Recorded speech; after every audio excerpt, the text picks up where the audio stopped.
at www.spreaker.com. Create your own radio show and find thousands of exclusive radio channels.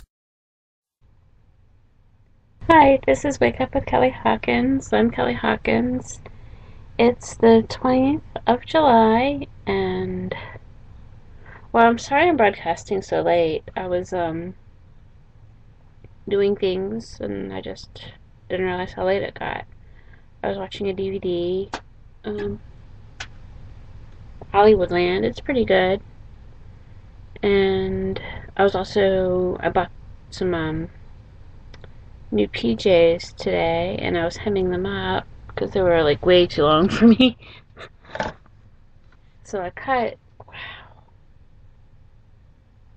that's more than half of a foot off of them because I'm short. So I hope everything's going good with you guys, my listeners, whoever you are. And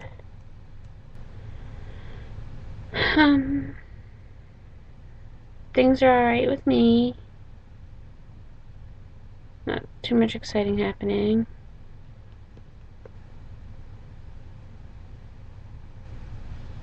Alright, so let's see. I was trying to think of like anything to catch you up on, and there really isn't.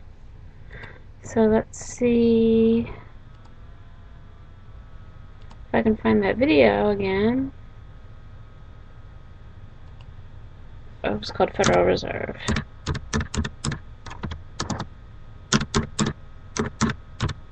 When I realized how late it was, I was like, oh no, I better start broadcasting. Otherwise people, like, might not want to hear. Here we go. Now it's at 17 minutes, right? 17 and a half. Oh wow, look! It started right at the same place. Wow, that never happens with me. Okay, so let me just scoot it back a few seconds. It's probably going to be mid-sentence, but I guess it doesn't matter. Well, that's lucky. So while I'm listening to this, I'm going to be painting my nails. Painting them red. Alright. So here we go. The Creature from Jekyll Island. Actually, it's called The Birth of the U.S. Federal Reserve Bank. How Usury Destroyed America. And thanks. Taking place in business. Big businesses which had grown to great power and size and prosperity through the process of free enterprise competition, which is what made this nation great and allowed us to surpass the old world, now we're in the throes of converting their ideology to that of monopoly, the avoidance of competition. It was John D. Rockefeller the first. Wait, that's too loud. Let me turn it down. He said competition is a sin. And it became the destiny of these people to avoid competition now at all costs. Their life effort was to eliminate their competition if they could. If that was impossible, then to buy them out. If that was impossible, then to join with them in a shared monopoly, which is called a cartel. And this was the period of history when that transition was taking place very rapidly in all industries. For the 15-year period prior to the meeting on Jekyll Island, these financial groups of which we are speaking had increasingly come together in joint ventures rather than compete with each other. They found that it worked. They liked it. And the meeting on Jekyll Island was the culmination of that process. And now we come to the second astounding realization about the Federal Reserve System is that it is not a government operation at all. It is, in fact, a cartel. They created a banking cartel and legalized it by law, passed a law to make it legal and to enforce it. That is an amazing understanding of the Federal Reserve that you're not going to find taught in your textbooks. It is a cartel. But there is a third element that is even more important then those too, for an understanding of what it's doing to us. And the third element that we must understand is that this cartel went into partnership with the government.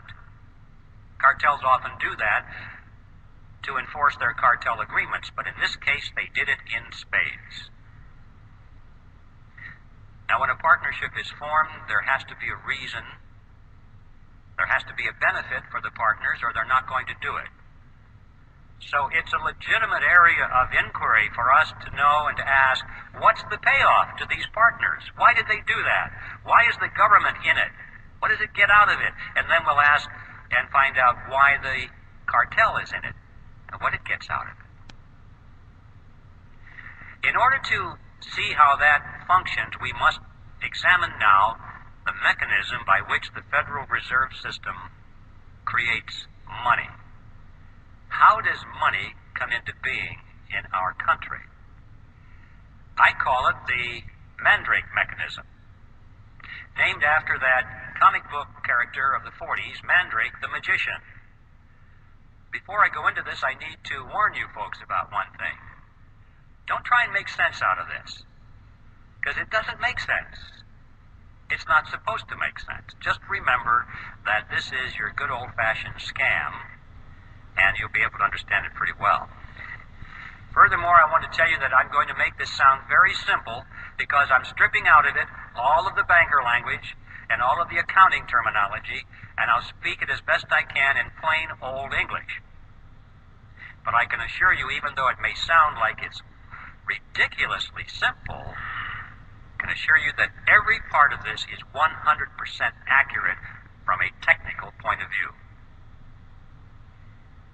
So this is how it works. It starts with the government side of the partnership. It starts, in fact, in Congress. Congress needs money, a lot of money, far more than its income. Taxes only make up a small percentage of what Congress spends. Well, how can they spend more than they take in revenue? Here's how it works. Congress, let's say, needs $1 billion for today's expenditures. So they go down to the Treasury and they ask for the money. And the Treasury official says, you guys have got to be kidding. We don't have any money here. You spent it all back in February or March. Everything we took in taxes is gone. Not to worry, they say. Together they walk further down the street to the Federal Reserve Building. Now the Fed has been waiting for them, because that's one of the reasons it was created.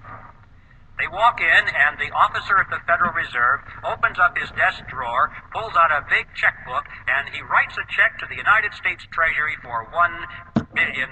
And signs it, gives it to the Treasury official. Now, we need to ask a question at this juncture. Who put that $1 billion into the checking account at the Federal Reserve so that they could lend it or give it to the government? Where did that money come from? And the amazing answer is, there is no money. In fact, technically, there isn't even a checking account. There's just a checkbook.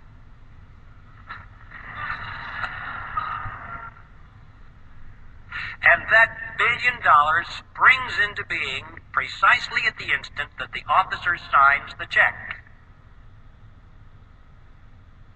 Now, if you and I were to do that, we would go to jail. But they can do it because Congress wants them to do it. This is, in fact, the payoff. This is the reason the government is in this partnership, because the government has instant, easy access to any amount of money at any time without having to go to the taxpayer and ask for it in the form of direct taxes. If they had to go to the taxpayer and say, well, we want to spend this, this, and this, we're going to raise your taxes another $3,000 per family this year, they'd be voted out of office. Not a popular thing to do. They like the Mandrake mechanism. But that's why the government is in it. But why is the banking cartel in it? To answer that question, we'll go back to that $1 billion check and follow some of the money. The Treasury official takes the $1 billion check and deposits it into the government's checking account, which is, of course, in a Federal Reserve Bank, so-called. instant, the computers show that the government made $1 billion deposit, therefore it has $1 billion in its account, therefore it can now write up to $1 billion in government checks, which it starts to do. We'll follow just a $100 check that it writes to the postal worker that delivers our mail. He takes it now and puts it into his checking account in his personal commercial bank down the street. Now the money is finally out of the Federal Reserve Bank, so-called, out of the government side of this partnership, and it's finally into the banking side, commercial bank. $100 has been deposited, so the banker goes over to the loan window and opens it up, and he says, "Attention, everybody, we have money to loan. Somebody just deposited $100. We have money to loan." And this makes everyone joyous, because that's one of the reasons they go to the bank, is to borrow money. It's nice to know there's money to loan. So they line up for the money. But they're a little concerned because it was only $100, but the banker says, "Don't worry, we can loan you up to $900 on that." How is that possible? How can the banks loan $900 when there's only $100 in deposit? Well, it works like this. The Federal Reserve System says that the banks must keep no less than 10% of their deposits in reserve. The bottom line is that the $100 that was deposited there is 10% of $1,000. Therefore, the bank can loan up to $900, which is the difference. Now, where did that money come from? The answer is the same. There was no money. That springs into being at precisely the point at which the loan is made. Now, let's analyze it. An important difference here between these two functions. The money that was created out of nothing and given to the government was spent by the government for its projects. On the other hand, the money that was created out of nothing for the banks, they didn't spend that for their projects. They loaned it to us for our projects. But they collect interest on that loan. So the bottom line is that they collect interest on nothing, which is not too shabby. This is why the banking cartel is in the partnership, because all of this becomes legal. Interest on nothing. What are the consequences of this? This money that is created out of nothing goes out into the economy, and these new dollars dilute the value of the old dollars that were already out there. It's like pouring water into the pot of soup. It dilutes the soup. When you pour all these new dollars into the economic pot, it dilutes the dollars that are there, and so prices start going up and up and up. We have this phenomenon of inflation, which is the appearance of rising prices. I emphasize the word appearance because in reality, prices do not rise. What's really happening is that the value of the dollar is going down.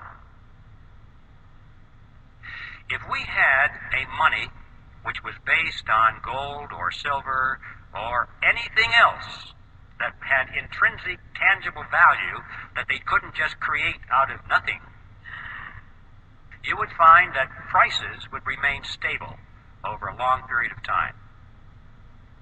And to illustrate that point, it's interesting to know that if we had lived in ancient Rome, we would have been able, with a 1-ounce gold coin, to buy a very fine toga, a handcrafted belt, and a pair of sandals. Well, today, what can we buy with a 1-ounce gold coin? We can go into any men's store and buy a very fine suit, a handcrafted belt, and a pair of shoes. The real price of those items hasn't changed in thousands of years, when expressed in terms of real money. But when expressed in terms of those paper things we carry around, Federal Reserve notes, we call them dollars, they're not, they're Federal Reserve notes, they buy less and less and less because there are more and more and more of them being pushed into the economic pot of soup. We're still not done with the analysis. So we lost some purchasing power. Where did it go? Did anybody get it? People don't ask the question, did somebody get my lost purchasing power? It's as though, well, it just evaporated. It went up into heaven or someplace. It's just gone. No. For every loser, there is a winner. Somebody got your lost purchasing power. Who? Let's track it. Those people who got the lost purchasing power were the ones who were right at the point where the new money was injected into the pot. Because they got their hands on it first, and at that point it had full value. But by the time they spent it and gave it to the next person, and then they spent it, and it started moving out toward the edge of the pot, where most of us are, then it lost its value.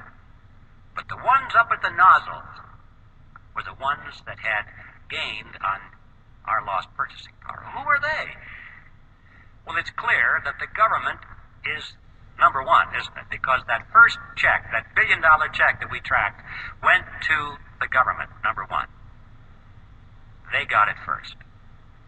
What about the money created on the banking side of the partnership? Who got that first? Well, the borrowers, didn't they? The ones that lined up at that window. That was the nozzle. Now, this is something that we all recognize. In times of inflation, everybody says it's wise to borrow. Why?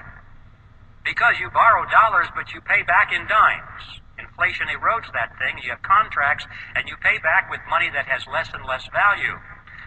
So the poor guy that gets your payment at the end of the line has lost his purchasing power, but you gained it because you were smart enough to borrow in times of inflation.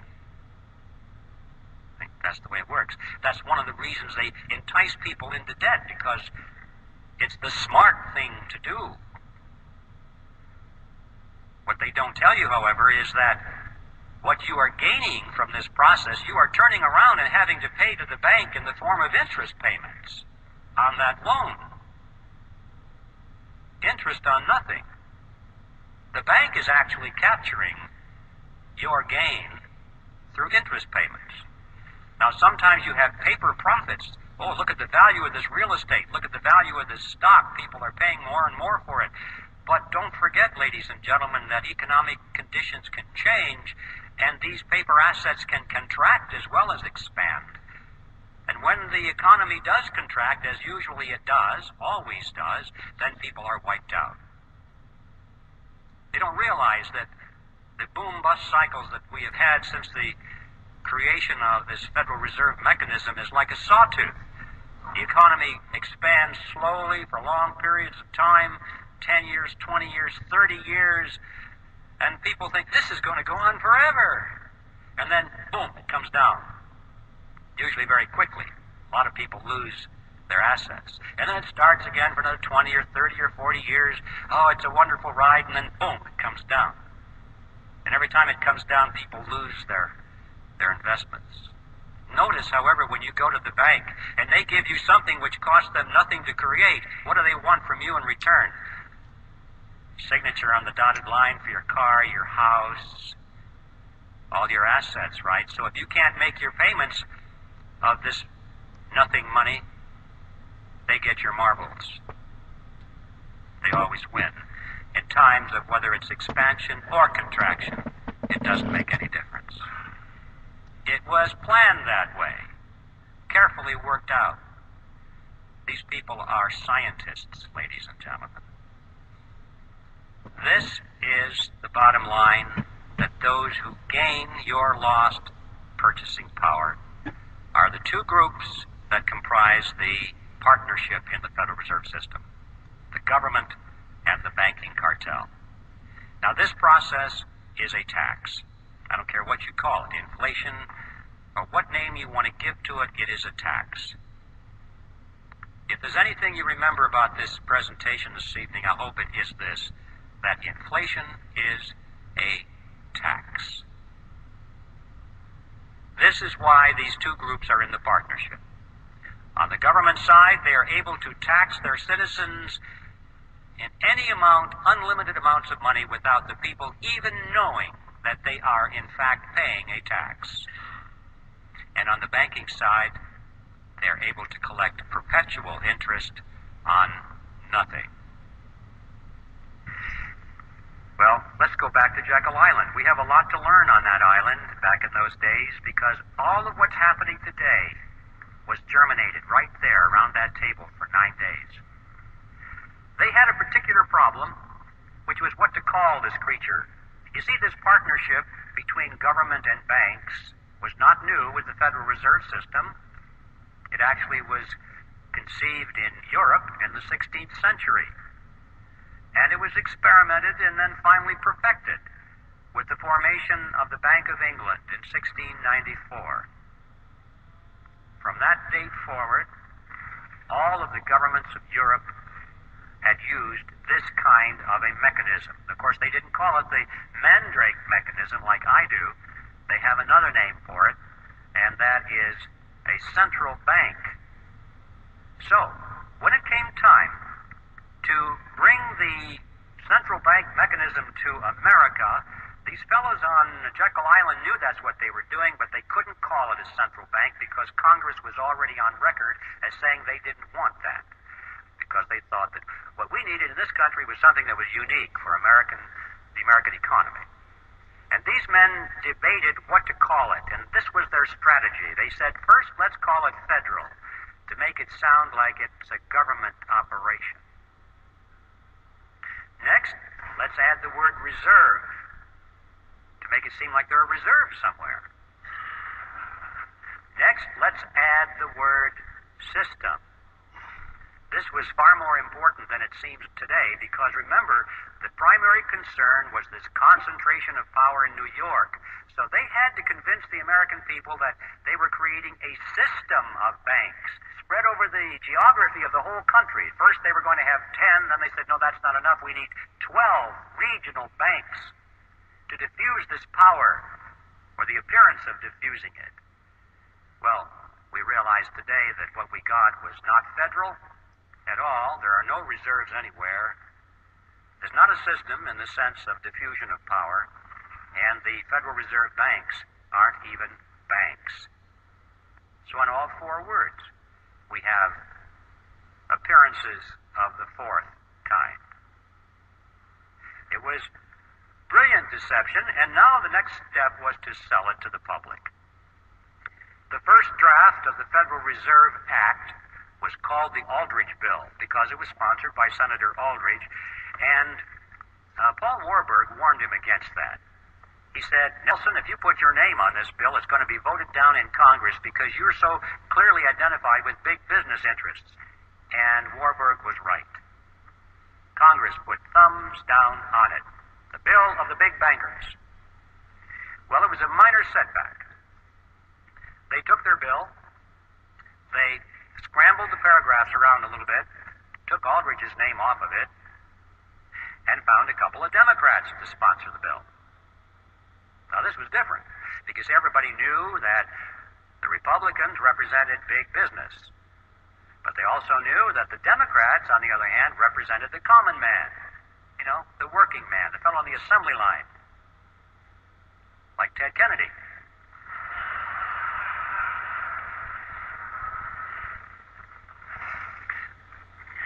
So they found a couple of millionaire Democrats to sponsor the bill.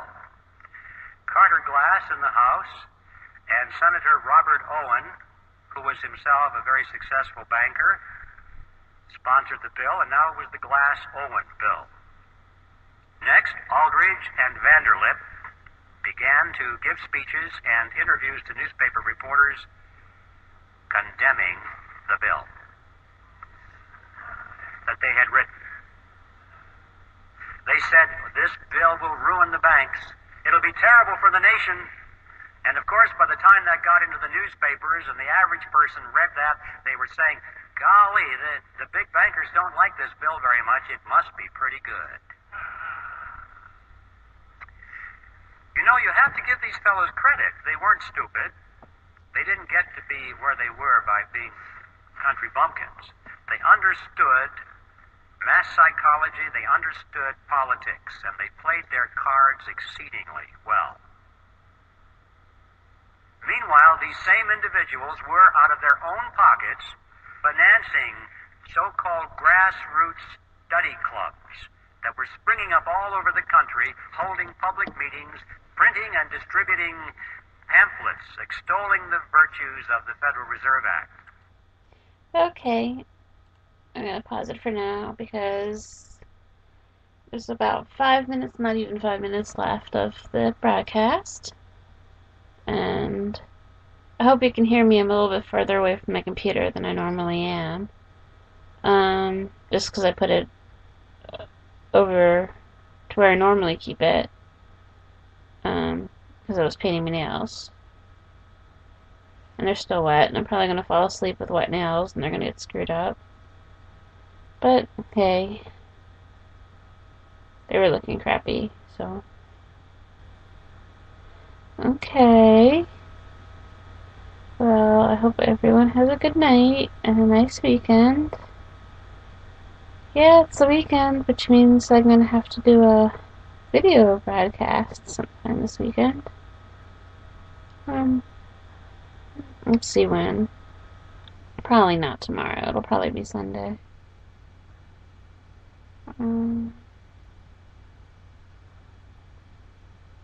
Yeah, so everything's good here. Learning about the Federal Reserve. Yeah, I've actually, yeah. Like I said, I didn't know all that much about it. I knew some. I knew some. But I didn't know that much.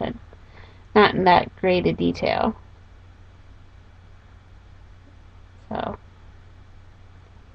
Alright, well, thank you for listening to my show. And I'll probably broadcast.